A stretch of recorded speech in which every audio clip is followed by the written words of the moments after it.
Hello আমার প্রিয় বন্ধুরা, আজকে একটা জিনিস দেখলাম, নেতাজি সুভাষচন্দ্র বসু আর রাসবিহারী। ঠিক আছে, তো কি বলবো, আমরা স্বাধীনতা সংগ্রামের মাটিতে দাঁড়িয়ে আমরা যদি বলি আমি নিরাপদে বাঁচছি না এখনো, এটা ভুল কথা। ঠিক আছে, এত যুদ্ধ সংগ্রাম করার পরে আমরা স্বাধীনতা পেয়েছি। অবশ্য আমি তখন জীবিত ছিলাম না, ঠিক আছে, জন্মও নিইনি। যখন দেখি এই সমাজের যত কুদিক, তখন মনে হয় আমি ইস্কন চলে যাই, সন্ন্যাস নিয়ে নিই। কারণ একটাই কথা, যে না, এইখানে দাঁড়িয়ে লড়াই করতে হবে। সুস্থ হয়ে আসো, সুস্থ না হলেও নিয়ন্ত্রণে থাকো, কিন্তু লড়াইটা দেশের জন্যই করো। ঠিক আছে, সন্ন্যাস নিয়ে কী হবে?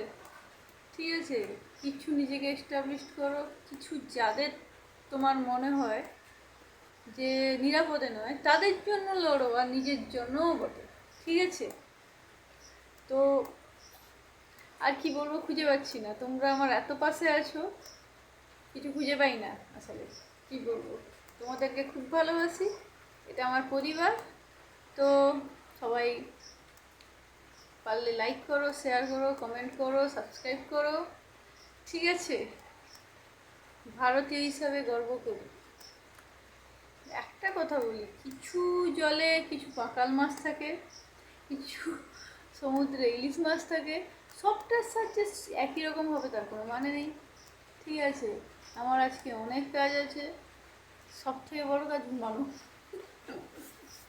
ঠিক আছে, না, ঘুমটা ছুটিয়ে ফেলেছি, স্টেরয়েড নিয়ে ব্যাংক থেকে হাতি হয়েছি, শুধু গালটা হয়েছে, এগুলো কিছুই হয়নি। তো তোমরা পাশে থেকো, সবাইকে ধন্যবাদ যারা সাবস্ক্রাইব করছো, লাইক করছো, শেয়ার করছো, হুটহাট করে হয়ে যাচ্ছে সব। ঠিক আছে, বিশাল ধন্যবাদ, পাশে থেকো সবাই সবার। ঠিক আছে, রাখি, ভালো থেকো।